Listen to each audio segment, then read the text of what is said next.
many substantial updates regarding those cases, for the exception of one. The investigative file into the fatal shooting of David Turner on September 16th on Lions Way has been turned over to the District Attorney's Office for review. All involved parties are accounted for, and General Allen's office will make the final determination concerning prosecution. As for the other recent homicides, I can only say that our dedicated team of investigators has devoted hundreds of hours of work to each one of those cases. Those hours have been spent gathering and processing evidence, canvassing crime scenes and the immediate surrounding areas, seeking witnesses or individuals with relevant information, and pursuing all active leads here locally as well as outside the county and state. Though there is still work to be done on those cases, and we are not in a position to weigh in further at this time, rest assured that those efforts have given investigators a clearer picture of the motive and the parties who may have had a role. Rest assured that we are working diligently to pursue those responsible. We have implemented a multi-layered approach that relies on crime data, a variety of intelligence sources, and the cumulative experience and knowledge of our specialized units and department leadership to guide our efforts both to prevent further violence and assist in the ongoing investigations.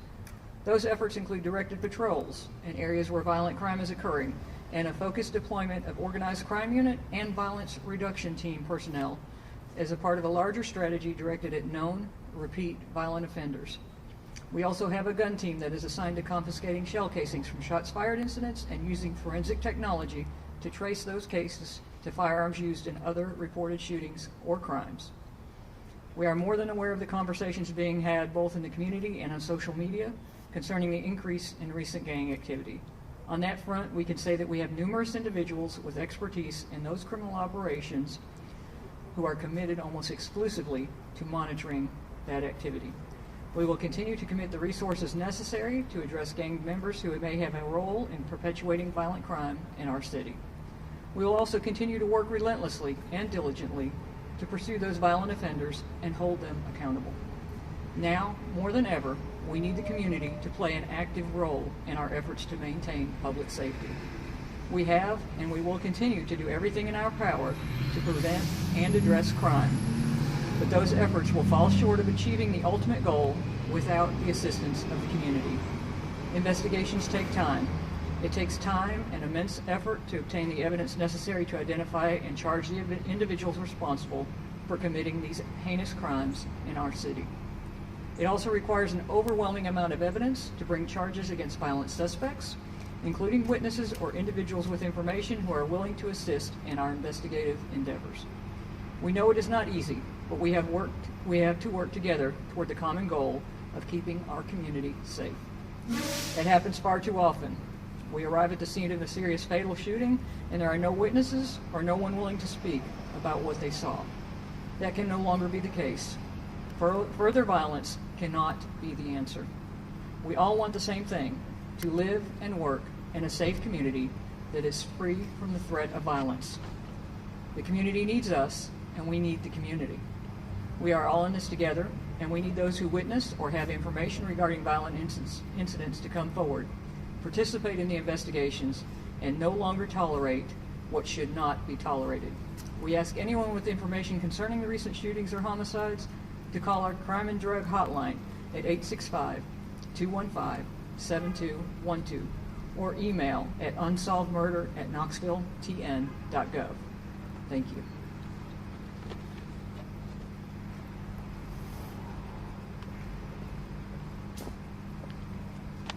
Good afternoon, and thank you for being here today.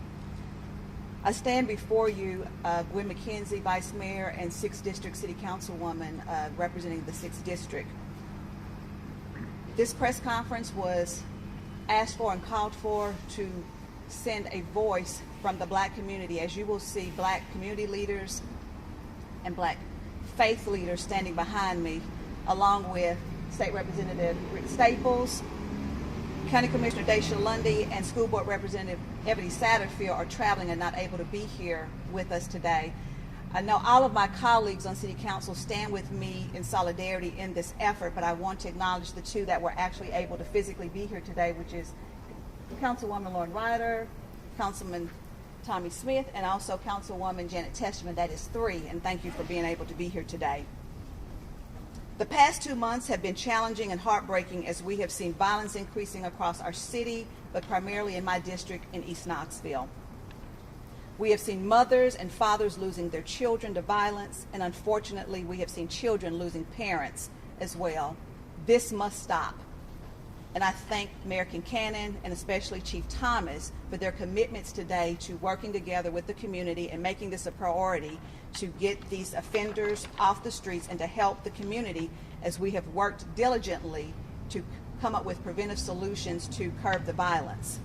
There are many community groups and individuals who have been meeting and working to help find solutions to stop the violence through preventive measures such as World United Ministries. Mr. Lawrence Williams is with us today, who is actually opening Safe Haven Empowerment House on Magnolia with an open house tomorrow. And that is a safe space for young men to have programming and mentorship, along with a 24-hour teen crisis hotline. Everyone is invited to their open house. It is from 2 to 5 tomorrow. I think there was a press release that went out on that as well. But we are at a tipping point in our city, and we must all work together to take back our streets and save our children's lives. But we must provide opportunities and hope for young people so they do not fall into crime or become victims of it. They need the opportunity for internships and to learn trades, but more importantly,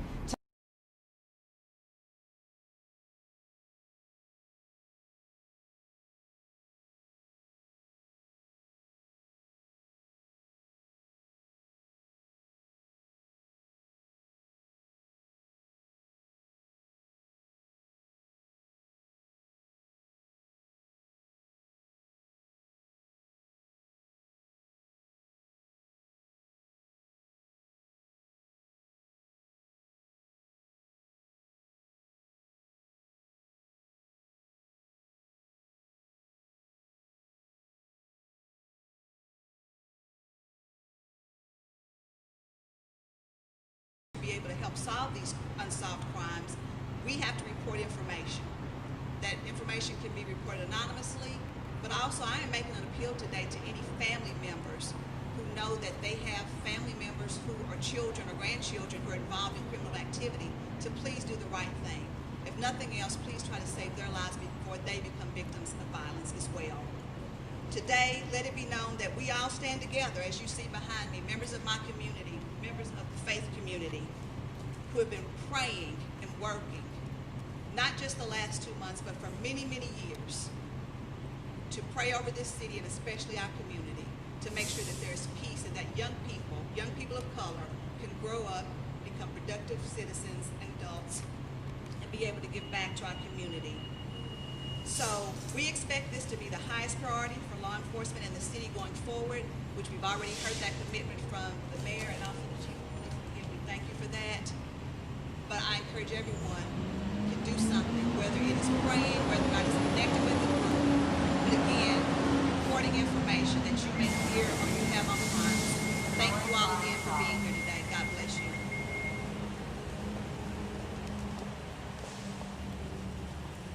Thank you very much, Vice Mayor McKenzie. Thank you to members of the faith community and Black community leaders who are here today, and of course, City Council members.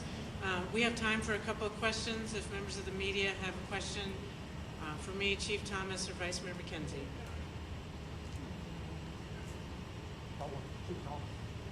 Chief Thomas. Stay with me. How many of the half dozen happened in the last 11 days? How many of those are definitely gang-related? How many drug-related? How many domestic-related? Break that down for us. You know, we don't have definite answers that I can give you at this point. I know one is domestic related, probably at least 2 gang and drug related. You know, again, we are pursuing all the leads that we have and looking at all of those angles in every one of those cases.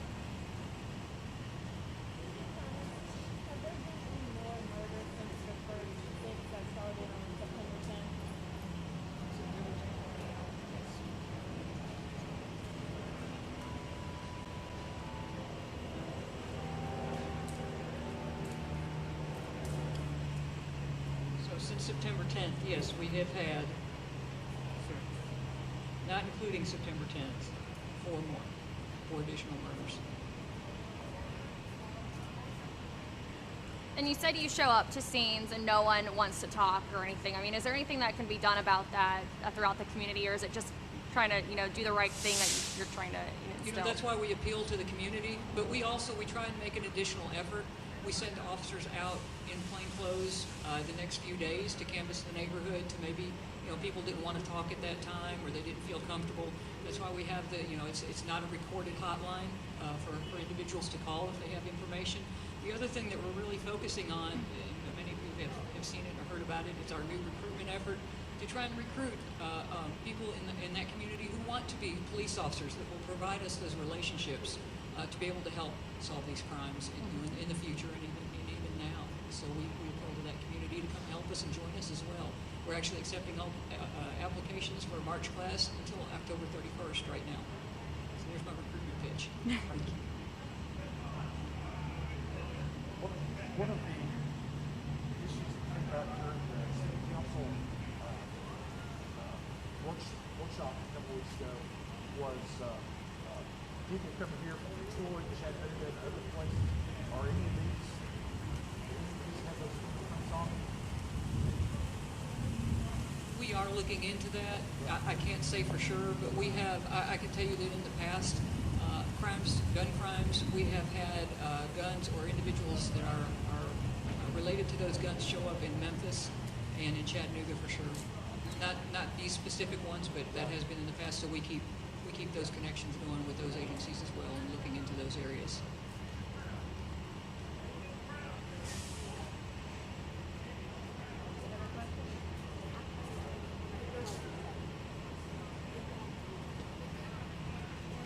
I'm sorry, I meant to actually state this and may brought it to my attention. We understand that there is also fear in the community of retaliation of violence if they are found out that they're the ones that provided information. I want the cameras to look at the people that are behind me, the leaders from our community that stand behind me. If you have information and you're not comfortable calling it in, please reach out to one of our faith leaders or one of our community leaders and give them that information, and they will be able to share that information, because again, we do understand that there are some people who do actually feel that their lives will be in danger, and they probably actually are. So again, do not let that hinder you. You can reach out to a trusted member of the community or one of the pastors, people of faith that you see behind you. Thank you.